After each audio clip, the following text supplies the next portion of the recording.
So they outlawed it. You could only use the killed vaccine in the United States. So the drug companies took the live virus polio vaccine and brought it to the third world and started mass vaccinating them, knowing it was going to cause epidemics of polio. Well, then there's an article in the World Health Journal which says, well, yes, we did create an epidemic of this special vaccine called polio, but now that we've triggered it, we have to double our efforts at vaccination. This shows the insanity of these people. But as you said, they are coming down with both feet with their propaganda right now out of desperation. I see it backfiring, Dr. Blaylock. We're about to go to break, but briefly, what are you seeing out there in the public? Well, the public is a lot wiser than the medical profession overall itself, particularly the pediatricians. They understand what's happening. Because like you say, they read these stories, they talk to their friends and say, my child was perfectly normal and doing really well, was vaccinated. 2 days later, they end up with seizures that are uncontrollable or neurological deterioration. So, you know, any rational mind, when you're looking at cases all over the world, everybody's having the same experience. It's that close association. Only an idiot would deny it. Only an idiot or somebody in denial because they've been shooting kids up and don't want to admit it. We'll be back with Dr. Blaylock. We'll give you his website, too. There is nothing more frustrating, nothing that makes me more angry than knowing that the bisphenol A, the fluoride, the shots is hurting people. I mean, the U.S. #1 in obesity, #1 in cancer, just #1 right down the line. And we're the main beneficiaries of this medical mafia. Going back to Dr. Russell Blaylock, MD, retired brain surgeon, neurologist.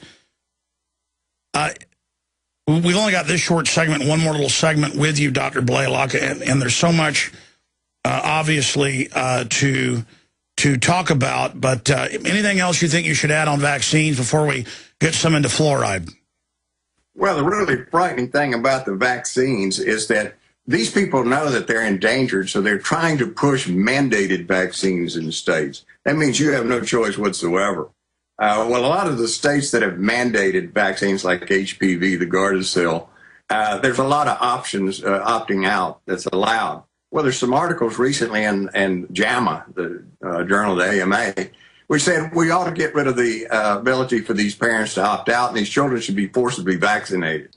Well, they know that if they have to debate this, they're going to lose. So they want to go to legislatures and judges, have this mandated, so you have no choice. They'll take your child away and forcibly vaccinate them. And then when the child is destroyed neurologically, they'll give them back to you and say, now, take care of the child.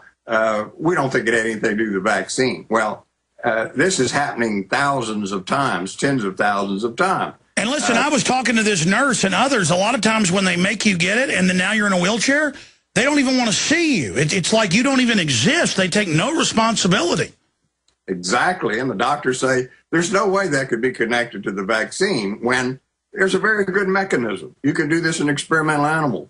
You vaccinate them with the same thing that's used as an immune adjuvant in the vaccine, you'll produce neurological injury. You'll produce paralysis. Briefly, from your research and others, what on average is happening in the brain? Because it's, I mean, you always hear it's when they give them the double, the triple. One reporter I was talking to, they said, oh, your child's behind. We'll give them 9 shots, 6 shots, 9 different viruses. And it was that night, convulsions, and for 4 years, you know, screwed up guts, everything. Well, it is absolutely proven. If you massively stimulate the immune system systemically, that is by a vaccine, it will massively activate the brain's special immune system, which is governed by microglia cells. And these pour out excitotoxins into the brain, as well as inflammatory cytokines for months, even years. And that's what's producing the damage and the death in these children. Well, this has been done experimentally in animals and thousands of laboratories all over the country. This is a very hot topic. Yet we ignore this research that shows that if you do this, you're going to get this damage and that the brain is highly vulnerable at this age. We just totally ignore it. And I parallel it to, well, what if you say it's important that people take their hypertensive medications, so we should make it where we don't tell them that there's complications to these medications because that might scare them away from taking the medicine. So we can start lying about side effects of drugs and everything else that has to do with surgery or anything else. We just won't tell people that things can happen. And that's exactly what they're doing with vaccine. They all admit these complications occur, but they say, well, if the public finds out, they'll be afraid to get the vaccine, and then we won't be able to. Yeah, so they claim it's this trade-off, but then we know it's reducing immunity. We know it's not even protecting people in most cases, so it's a fraud when you break it down. We're about to go to break with just 5 more minutes with you, but looking at autoimmune responses, wasn't it the swine flu that killed tens of millions? It was an over-autoimmune response in the lungs that actually killed people. I mean, it's well known that a regular virus a lot of times kills you from the autoimmune response, correct, doctor? Well, your body's overreaction to the vaccine, absolutely, and to the virus. But you see, this goes to an informed consent issue. Patients and families are being denied informed Exactly. consent. Stay there. Back in 1 minute. Yeah, if you just tuned in, Dr. Blaylock was breaking down the fact that it's on the inserts of these vaccines. The doctors and people that tell you, oh, there's no mercury in there, or this doesn't cause neurological disorders, they know full well it's on the stinking insert. Instead, what the big companies do, or when you go to the pharmacy, is they have fact sheets that aren't the actual sheet. It's a bunch of propaganda. And they go, oh, everything's fine, honey. And it's because these cold-blooded companies want to make money and more.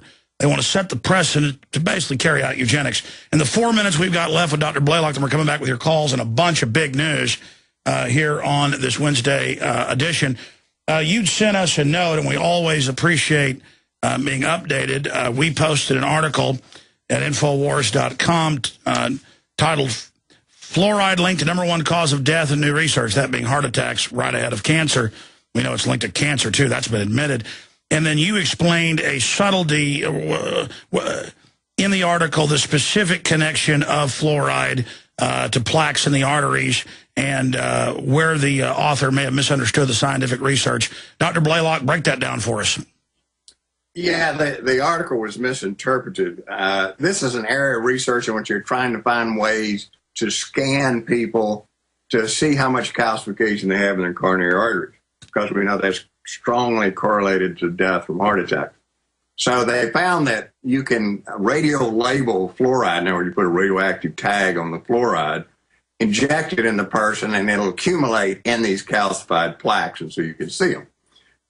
So it's not that the fluoride by this study was causing the plaque or causing the calcification. It's just a way to diagnostically look at it.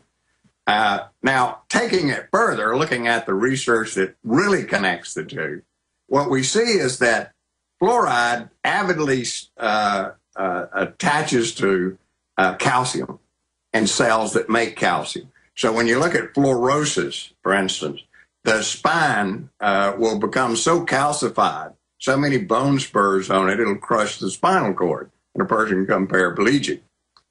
Ligaments in the neck will become calcified and produce quadriplegia. And according to the literature, only fluoride overdosing can produce this condition. And they've known this for a long, long time. This is one of the oldest studies, the things I've seen out there. So it basically creates just a sludge in the body and I guess, to simplify it, collects the calcium and things and allows it to bond together? Right. The fluoride will bond to the calcium plaque. Well, fluoride is a highly reactive metal, and the studies have shown when it binds to that calcium plaque, it produces high levels of free radical damage to the vessel wall. Well, that's what produces atherosclerosis. So basically what they're showing is that if you're ingesting fluoride, it accumulates in the calcium, and that makes the calcium infinitely more harmful and makes the atherosclerosis progress much more rapidly and extensively. This has been shown in the brain. Any calcification in the brain, for instance, pineal gland, accumulates fluoride. They've examined pineal glands in humans and found that the levels of fluoride were 10,000 parts per million, an enormous level of fluoride. There's also a connection to excitotoxicity. We know that excitotoxicity is occurring in the walls of these blood vessels, these heart arteries, and that produces calcification. Then the fluoride combines with the calcium and worsens the excitotoxicity.